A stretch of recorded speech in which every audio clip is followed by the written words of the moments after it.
Actually, I am where Simon was 2 years ago. My book is launching on Monday. And I'm completely anxious for it all. And Simon has been sharing some of his experiences around doing that.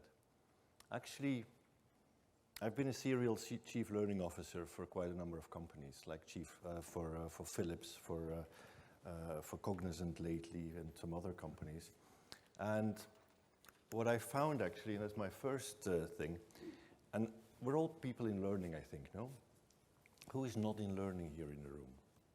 So I don't think anybody. There's one person I see here.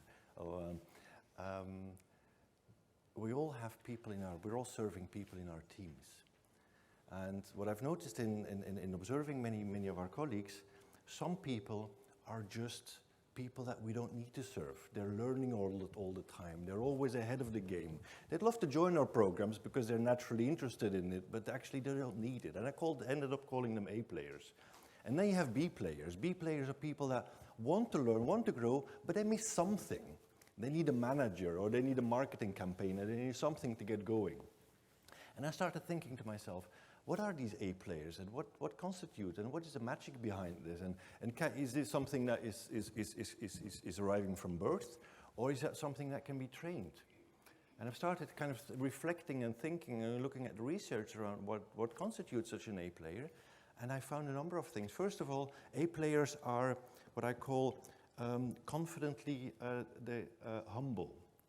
They have a continuous humility around them. They're going deep into specialization, but they're also learning broadly. They're also productively curious. They're not only coming up with ideas, but they're also first in line to help solve the ideas that they have, or do something with the ideas they have. And also thinking a little bit further, what are these A players? And then I realized actually A players is a state, is something that people don't have all the time. When people get into companies, especially grown-up companies, what is happening, companies are trying very hard to make you a B player. So companies spend all this energy and all these resourcing dollars or euros on recruiting the best of the best, and then we're pushing people into conformity. And also, while managers are saying that they want to have the best of the best, actually very often, or some of the managers actually prefer B players. People that listen, and not people that challenge. You know? And so that's what was my journey. And I left basically my cushy job as a chief learning officer, set up the Global Curiosity Institute about 2 years ago. Now, when I was at my last company, we did the beauty with having a team of 300,000 people is you can do some pet projects. So we launched a series of programs around learn to learn, growth mindset, and also curiosity. And we trained 15,000 people. We started as a small project with 15,000 people in a 45-minute short online session around the power of curiosity, talking about neuroscience, how the brain can change neuroplasticity and that stuff, giving them some reflection opportunities and also some strategies to do something. What we suggested with the individual contributors is share it with somebody else. At home, in your team, doesn't matter, but share what you've learned with somebody else. And for the managers, please try to replicate it into your team. Or tell them what you've learned and what you're planning to do with it. And then, 3 months later, we checked in with those people, and we asked the question, does something resonate, yes or no? And you could see here about the huge majority of people, they were actually waiting for this. They're saying the seed that you've planted, and we might have lost it a little bit, that curiosity, but the seed that you've planted actually was resulting in something beautiful. And then beauty that our research team, our analytics team, they did some extra research 1 year later, and they were comparing the learning hours. Like Simon said, we can debate the validity of learning hours, but we checked their consumption patterns of the learnings that we're having. And they had jumped from 25 hours to 43 hours for those people who were accepting that little seed. So that gave me the proof that you can actually train and you can change, and you can motivate people into curiosity if you're intentional about this. I think we all know this Sir Ken Robinson, and he was actually making the case that schools kill curiosity. And I've been trying to get my head around and asking the questions, organizations kill curiosity. You have startups, and I think startups are very good in exploration, maybe not so good in the scalability of things, but by the time startups become scale-ups and become grown-ups, very often the exploration mindset is leaving the building. And then you need intentional effort, like for instance what is happening at Novartis, saying, hey guys and girls, time out, we have to start refocusing on the skill that we might have lost. And then I've been looking and doing quite a number of hacks, have access to research, but also do research myself, where I've got a couple of diagnostics. And this is what I found. Also, these A players often are the minority in organizations. 24% of people in our organizations feel regularly curious at work. Or if you're comparing startups with grown-ups, startups are 4 times more ready to learn from mistakes than grown-ups. So that means that grown-ups are not really learning from mistakes as much as they could. If you're looking at perspective, if you're asking leaders, most of the time leaders say, and actually also learning and development people are saying, we're good at this. But when you're asking the people in the teams, then people are not so sure about it. So it's all about what filter you're putting in front of it. Of course, leaders are creating the culture, the environment, and they feel much more ownership towards the people on the receiving end, a little bit less. Interestingly also, for the changing dynamic of curiosity, if people are 3 years in the same role, their curiosity level goes down. They become part of the furniture. So that's maybe the case for job rotation. Keep people fresh. Or what PepsiCo has been doing, they have this marketplace for part-time jobs. If people feel that they have some extra energy and they're sitting in learning and development, they could work in marketing for half a day a week and contribute and learn and stay fresh at the same time. Interestingly also, there has been a huge growth year on year in the use of the word curiosity, and that's specifically for LinkedIn now, in job ads. So the world is picking up something that has been an early adopter thing. More and more companies are looking at this. Because actually, I think the question is the answer is, it all starts with a simple question, no? What if, what? And it has been basically the driver of our society, of relationships, of our organizations. We all started with this question. And the interesting thing with this question is often it starts at the early stages of something. When we start a new project, or when we start a new relationship, or we start a new job. You joined last October, I think, no? That's where the curiosity is happening, in the early stages of things. And by the time we become used to the environment, we stop asking questions, and we stop being curious. The only area which you refer to, motivation, if people are intrinsically motivated, it doesn't go down curiosity. It grows all the time, because people realize that they don't know what they don't know, and they keep on going. That's why it's so important for us as learning and development people, I think, to drive intrinsic curiosity, and to shy away from the compliance type of stuff. Because compliance never gets innovation and excitement. It's the curiosity that gets it. Maybe also a thing on the questioning. There's some research done in the UK about how many questions kids ask. Here in the UK specifically, well, I think it's pretty global. What do you think? The number of questions a young child asks on a daily basis? Over 100. Over 100? 4,000? Well, actually, people on average only use about 400 words on a day, different words at least. It's 73. And then by the time kids get into adolescence, their questions are in single digits, depending on what tribe they're part of. Because in some parts of society, it's cool to ask questions, and families. In some families and parts of society, it's not cool. And then by the time we get into corporate world, we ask functional questions. What do I do to stay out of trouble? What do I do to fit in? What do I do to please my boss? And then also a question, I think, what questions our management is asking is very important. Is our management, if we're sitting with our CEO, Are we feeling uplifted because he or she is interested in us?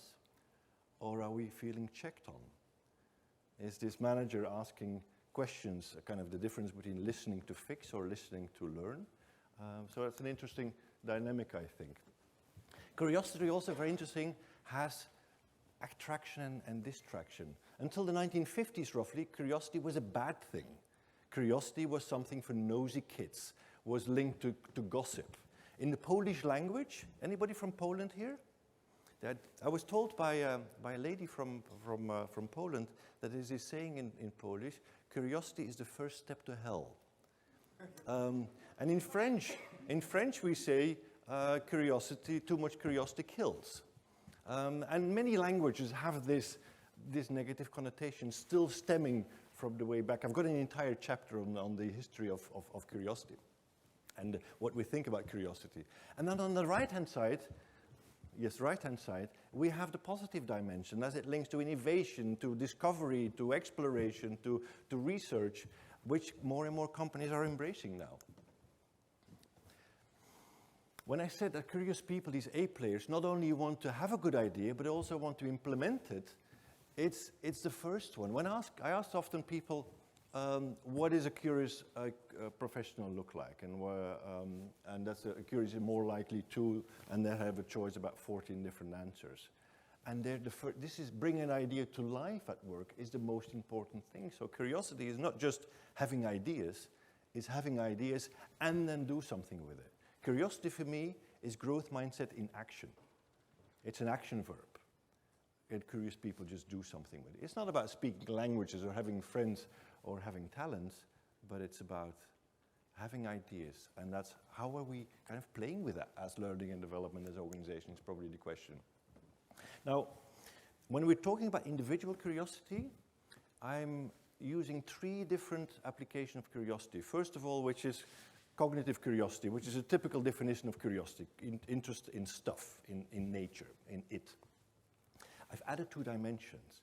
One is empathic curiosity, interested in the other, and self-reflective curiosity, interest in myself, my beliefs, my purpose. It's probably the most difficult one, because we have 2 eyes to watch the world. We don't have any eyes to watch ourselves inside, and who we think we are is not necessarily who we are in reality, of course. This is a definition every person I'm asking has a different definition. This is the definition I came up with. I tried to create a definition that fits not only people, but also systems. Because teams can be curious, organizations can be curious, even societies can be curious, or not. So curiosity is a mindset to challenge the status quo, explore, discover, and learn. And I think what Simon was talking about, that learning and the neuroscience and learning, I'd like to add one thing to that. If people are in a curious mindset, they're open up their entire brain to learn anything, even not the thing that they're learning. So remember when we were with a history teacher who was really great, we were actually spilling that interest also in the next mathematics class or whatever was coming afterwards. So if people are in a curious mode, they want to learn more and they learn anything about it. Okay. 3 concepts to probably remember. Awareness, intentionality, and measurement. Awareness is all about how aware am I of myself, of for instance, by my learning. When is curiosity at its peak? When people know nothing, then they can't be really curious. If you don't know what you don't know, you're not going to ask any questions about it. If you know a little bit about something, you start becoming curious. And this is where the area of curiosity is, the wonder.